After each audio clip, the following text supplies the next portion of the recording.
ఈ రోజు భారత రాజ్యాంగ నిర్మాత డాక్టర్ బిఆర్ అంబేద్కర్ 134వ జయంతి సందర్భంగా ఆయన విగ్రహానికి పూలమాలలు వేసి ఘనంగా నివాళులు అర్పించిన ఆంధ్రప్రదేశ్ ముదిరాజ్ మహాసభ రాష్ట్ర అధ్యక్షులు కనకట్ల రఘురాం ముదిరాజ్, గరికపాటి వెంకట కృష్ణయ్య, దద్దోలు రమణయ్య గౌడ్, గాలి రఘురామయ్య నాయుడు, నలుబోలు బలరామయ్య నాయుడు, అరిగేల సాయిరాం, కనకరాజు, వెంకయ్య, విజయ రాఘవేంద్ర, పవన్ తదితరులు పాల్గొన్నారు.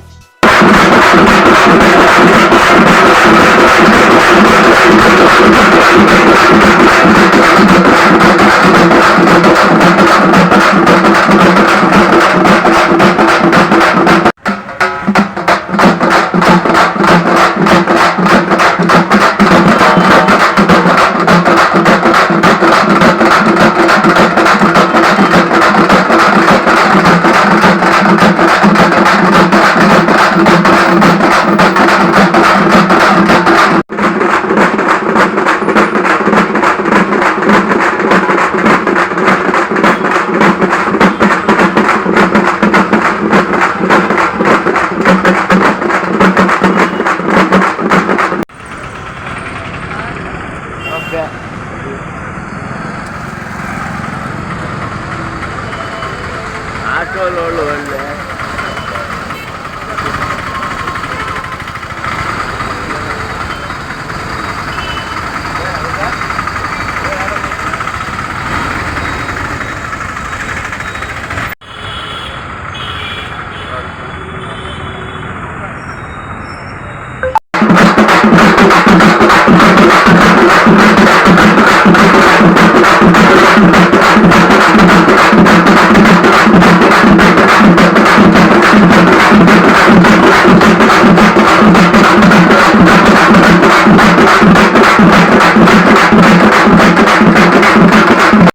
ప్రపంచ మేధావి భీమ్రావ్ అంబేద్కర్ గారు ఒకటే చెప్పాడు, నా యొక్క ఆలోచన, నా యొక్క గురువు మహాత్మా జ్యోతిరావు పూలే గారు నా యొక్క స్ఫూర్తి, నా యొక్క గురువు అని సంబోధించారని అంటే ఆయన యొక్క మేధో శక్తి ఎటువంటిదేనని ఈ భారతదేశ ప్రజలు ఒకసారి గుర్తుంచుకోవాలని సందర్భంగా నేను మనవి చేస్తూ, ఈయన యొక్క జయంతి వర్ధంతులు వాడవాడలో ఏదైతే రాష్ట్ర వ్యాప్తంగా దేశవ్యాప్తంగా చేయడమే కాకుండా ప్రతి వాడవాడ వీధి వీధిలో జరుపుకున్నప్పుడే డాక్టర్ భీమ్రావ్ అంబేద్కర్ గారి ఆశయాలను కొనసాగించే వారు అవుతారని సందర్భంగా నేను మనవి చేస్తూ, అటువంటి మహోన్నతమైన వ్యక్తికి ఘనంగా దివ్యంగా నివాళులర్పించుకుంటూ సెలవు తీసుకుంటున్నాను.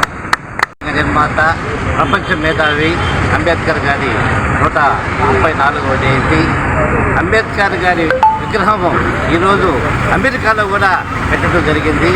అదేవిధంగా మన దేశంలో కూడా వాడవాడల అంబేద్కర్ విగ్రహాలు పెట్టున్నారు. ఆ అంబేద్కర్ ఆలోచన విధానంతో ప్రతి ఒక్కరు కూడా ముందుకు పోవాలా. ఆ విధంగా కాకుండా వెనక్కి లాగే ప్రయత్నం చేస్తున్నారు కొంతమంది ఉండేటువంటి దళితులు. ఆ విధంగా కాకుండా అంబేద్కర్ గారి ఆలోచన ఏ విధంగా ఉందో ఆ విధంగా అందరూ కూడా కలిసిమెలిసి ఉండేటట్టుగా పోవాలని నేను ఈ సందర్భంగా కోరుకుంటూ ఈ అవకాశం ఇచ్చినటువంటి మా రఘురాం ముదిరాజ్ అందరికీ ధన్యవాదాలు. ఈ వీడియో కనుక మీకు నచ్చినట్లయితే లైక్ చేసి షేర్ చేయండి. మరిన్ని లేటెస్ట్ అప్డేట్స్ కోసం మా ఛానల్ని సబ్స్క్రైబ్ చేయండి.